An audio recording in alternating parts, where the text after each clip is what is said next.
ከባለፈው የቀጠለ ሴት እንደ እንስት ክፍል 2 ኢስላም ለሴት ልጅ እሴታዊ ባህሪ ከፍተኛ ክብር ሰጥቷል። አሰላሙ አለይኩም ወራህመቱላሂ ወበረካቱ። ውድና የተወደዳችሁ የቻናል ቤተሰቦች እንዴት ናችሁ? ሰላም ናችሁ? አይ ከኔ ጋር አልሐምዱሊላህ በጣም ሰላም ነኝ። ሰላማችሁ ብዝት ይበል። ለዚህ ቻናል አዲስ የሆናችሁ ሰብስክራይብ ቪዲዮውን በመጫን ቤተሰብ ይሁኑ። ቤተሰብ የሆናችሁ አበረታቱን። ኢንሻአላህ ከትናንቱ ከክፍል 1 የቀጠለ ይዤ ብቅ ብያለሁ። ወንድ ሴቶችን አላህ ረግሟቸዋል። አቡ ዳውድ ኢስላም የእንስቷን እንስታዊና ለስላሳ ባህሪ ለመጠበቅና ለመንከባከብ ከወንድ ከለላ ስር ማድረግ ለቁሳዊ ፍላጎቷ ዋስትና ሰጥቷታል። ምንጊዜም በአባቷ፣ በባሏ፣ በልጇ ወይም በወንድሞቿ ጥበቃ ስር ናት። ኢስላማዊ ሸሪዓ ባስቀመጠው አኳኋን ቁሳዊ ፍላጎቷን ማሟላት አለባቸው። ለእንጀራ ብላ ህይወቷን የመጋፈጥ የመንገላታት ከወንዶች ጋር ትከሻ ለትከሻ የመጋፋት ግዴታ የለባትም። የምዕራቡ ዓለም እንስቶች ግን ህይወትን እንዲጋፈጡ ተገደዋል። ሴትን ልጅ አባት ወይም ልጅ፣ ወንድም ወይም አጎት አይደግፋትም። ራሷን ለመደገፍ መስራት አለባት። ለመኖር የትኛውንም አይነት ስራ ለመቀበል ትገደዳለች፣ በየትኛውም ደመወዝ።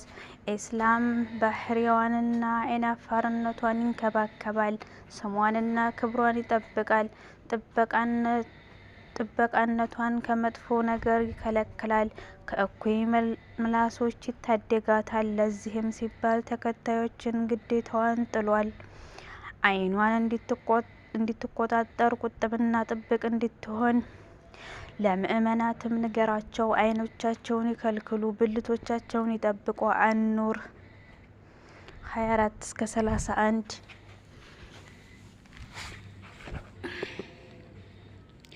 ጌጦቻቸውንም ግልጽ ከሆነው በቀር አይገለጡ፣ ጉፍታዎቻቸውን ከአንገቶቻቸው ላይ ያጣፉ። አኑር 24-31 ግልጽ ከሆነው በቀር የሚለውን አንቀጽ ኩልፊትና መዳፍ ተብሎ ተተርጉሟል። ከፊል የፊቅህ ጥበብት ሁለት እግሮችንም ጨምረዋል። እንደ ጸጉር፣ አንገት፣ ክንዶችና ባቶች ያሉ የውስጥ ጌጦችን እንደ ባዕድ መሸፈን አስቸጋሪ ከሚሆንባት ከባሏና ከቅርብ ዘመዶቿ ወይንም ሙህረም ውጭ ለማንም እንዳታሳይ አቅቧታል። የውስጥ ጌጦቻቸውንም ለባሎቻቸው ወይም ለአባቶቻቸው ወይም ለባሎቻቸው አባቶች ወይም ለወንዶች ልጆቻቸው ወይም ለባሎቻቸው ልጆች ወይም ለወንድሞቻቸው ወይም ለወንድሞቻቸው ልጆች ወይም ለእህቶቻቸው ልጆች ወይም ከእነርሱ ለሆኑ ሴቶች ጓደኞቻቸው አገልጋዮች ወይም ከስሮቻቸው ላሉ ባሮች ወይም ለሴት ግድ ለሌላቸው ወሲባዊ ስሜት ለሌላቸው ወንዶች ወይም የሴትን ሀፍረት ገላ ለማያውቁ ህጻናት ካልሆነ በቀር አይግለጹ። አኑር 24-31 በአነጋገሩና በአረማመዷ ቁጥብ እንድትሆን አስተምሯታል። ከጌጦቻቸው የሸፈኑት ይታወቅ ዘንድ በእግሮቻቸው ወይንም መሬትን አይምቱ። አኑር 24-31 ስትናገሩ ከድምጻቸውን ቅላጼ አታለስልሱ። በልቡ ውስጥ በሽታ ያለበት ከናንተ ለጸያፍ ነገር እንዳይመኝ ግን መልካም ንግግርን ብቻ ተናገሩ። አልአሕዛብ 33-32 መናገር አልተከለከለችም። ድምጿ አውራህ አይደለም። ልዝብና መልካም ቃል እንድትናገር ብቻ ነው የታዘዘችው። የወንድን ስሜት የሚስቡ ድርጊቶችን መቆጠብ ይጠበቅባታል። ከዘመነ ጃሂልያ ርቀነትን መራቅ አለባት። መራቆት የሙስሊም ሴት ባህሪ አይደለም። በሀዲስ የሚተላለፈው ሰፍኖ እናገኛለን። አንዲት ሴት ሽቶ ተቀብታ መልካም ሽታዋን ሰዎች ያሽቱላት ዘንድ በማሰብ ከቤት ከመውጣት ዝሙት ፈጽማለች። አቡ ዳውድ፣ ተርሚዚ እና ነሳኢ። አንዲት ሴት ሽቶ ተቀብታ መልካም ሽታዋን ሰዎች ያሽቱልኝ ዘንድ በማሰብ ከቤቷ ከመውጣት ዝሙት ፈጽማለች። አቡ ዳውድ፣ ተርሚዚ እና ነሳኢ። ከእንዲህ አይነቱ ባህሪ መቆጠብ ይኖርባታል። ራሷንም ሆነ ወንዱን ከወንጀል ክብሯንም ከሐሴት ምላሷን ለመጠበቅ ባለው ወይም ካልሆነ የትኛውም ወንድ ጋር ትሄዳለች። አንድ ወንድ ከአንድ ሴት ጋር ተከሎ አይኑር። አንዲት ሴትም ያለ ሙህረም ጉዞ አትውጣ። ቡኻሪና ሙስሊም። ከባዕድ ወንዶች ጋር መቀላቀል የለባትም የግድና አስፈላጊ ካልሆነ በስተቀር። ለምሳሌ ለሶላት፣ ለትምህርትና በመልካም ጉዳዮች ለመተባበር መጠኑም አስፈላጊውን ያህል ብቻ መሆን አለበት። በዚህ ረገድ የተሰጠው ፈቃድ ሴት ልጅ ከወንድ ጋር የሚኖራት ግንኙነት የሸሪዓውን ወሰኖችና ገደቦችን ጠብቃ ህብረተሰቧን እንድታገለግል እድል ይሰጣል።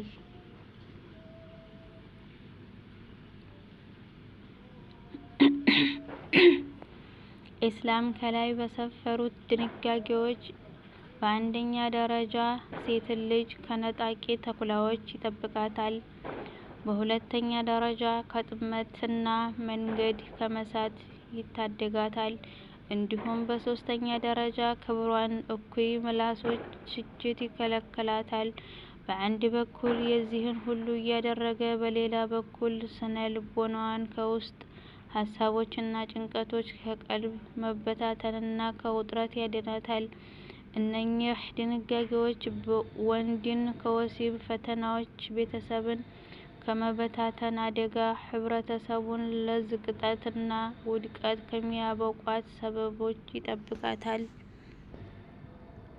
ይቀጥላል። በድጋሜ ለዚህ ቻናል አዲስ የሆናችሁ ሰብስክራይብ፣ ደወሏን በመጫን ቤተሰብ ይሁኑ።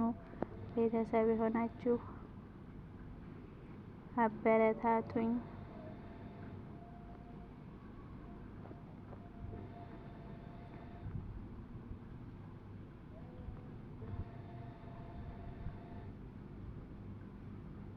ለእናንተም ከነፍሶቻችሁ ከጎሶቻችሁ ሚስቶችን ወደ እነርሱ ትኩረት ዘንድ መፍጠር መካከላችሁ ፍቅርና እዝነትን ማድረጉ ከአስደናቂ ምልክቶች ነው። በዚህ ውስጥ የሚያስተውሉ ህዝቦች ተአምራቶች አሉ። አሩም ቤተሰብን መገንባትና ልጆችን ማሳደግ ረገድ የባልና ሚስት መተዛዘን በጋብቻ አማካኝነት ባልና ሚስት ቤተሰብን መገንባቱና ኃላፊነቱን በመሸከም የመተጋገዝ እድል ያገኛሉ። ሰው ሆኖ በምሉዕነት የተፈጠረ የለምና አንዱ የሌላኛውን ድካም ለመጠገን ክፍተቱንም ለመሙላት ምክንያት ይሆናሉ። ሴት ልጅ አላህ ያጋራላትና ከእሷ ባህሪ ጋር የሚሄዱትን የቤት ውስጥ ስራዎች፣ ልጆች ማሳደግና የመሳሰሉትን ትሰራለች። በዚህም ትላልቅ አባቶችና እናቶች በማብቃቱ ረገድ ሚናዋን ትወጣለች። ባልም የተፈጠረለትንና ከእርሱ ጋር የሚሄድለትን የጉልበት ስራዎች ቀኑን ሙሉ በመሮጥና በመድከም ሁለገብ በሆነ መልኩ የቤተሰቡን ደህንነት ለመጠበቅ ሲባል ከባባድ ፈተናዎችን ጭምር ይጋፈጣል። በዚህ መልኩ በመተጋገዝ ባልና ሚስት የዚችን ዓለም ፈተናዎች በማለፍ ወደ ከፍተኛ ውጤት ለመድረስ ይታታሉ። መላውን ቤተሰባቸውን በመልካም ነገራት ብቻ የተሞላውን የእስልምናን መንፈስ ያላብሳሉ። የአባትነትና የእናትነት እዝነት መጨመር በጋብቻ አማካኝነት እናት አባት መተሳሰባቸውና መተዛዘናቸው ከፍ ይላል። በመካከላቸው በተገኙ ልጆች አማካኝነት ከቀልባቸው ጥሩ ስሜትና አመለካከት ይፈልቃል። ይህም ስሜት ልጆቻቸው ይበልጥ እንዲያዝኑና እንዲንከባከቡ ለጥሩ እድገታቸው ዘወትር በተሻለ ሁኔታ እንዲያልፉ ያደርጋቸዋል። እነዚህ ከዚህ የተጠቀሱት ነጥቦች ከጋብቻ የመነጩ የተወሰኑ ትሩፋቶች ናቸው። ጋብቻ ለማህበረሰቡ ያለው ፋይዳ በእርግጥ ከዚህ በላይ ነው። የእስልምና ሃይማኖት በጋብቻ ያዛል፣ ወጣቶች እንዲያገቡም ያነሳሳል፣ ይገፋፋል። የአላህ መልእክተኛ ሰለላሁ ዐለይሂ ወሰለም እንዲህ ብለዋል፣ አንድ አማኝ ከአላህ ፍራቻ ቀጥሎ ከመልካም ሚስት የሚጠቀመውን ያህል ከሌላ አይጠቅመውም። ሲያዛት ትታዘዘዋለች፣ ወደ እርሷ ሲመለከት ደስ ትለዋለች። እንደማታሳፍረው አውቆ በእርሷ ቢምልም አታሳፍረውም፣ መሐላውን ታጸናለታለች። በእሷ ቢርቅ ነፍሷንና ገንዘቡን ትጠብቅለታለች። ኢብኑ ማጀህ ዘግበውታል። በሌላው ሐዲሳቸው የአላህ መልእክተኛ ሰለላሁ ዐለይሂ ወሰለም እንዲህ ብለዋል፣ ይህች የቅርቢቱ ዓለም መጠቀሚያ ናት። ከመጠቀሚያዎች ሁሉ በላጩ መልካም ሚስት ናት። ሙስሊም ዘግበውታል። ጋብቻ መጽዳትና መጥራት ነው። ሐላል ነገር ንጹህ ነው። ጣዕሙ ለየት ያለ ነው። እርካታው የትየለሌ ነው። ኢስላም ሐላል ነገር ንጹህና ጽዱ፣ ሐራምን ደግሞ መጥፎና ቆሻሻ አድርጎ ነው የሚመለከተው።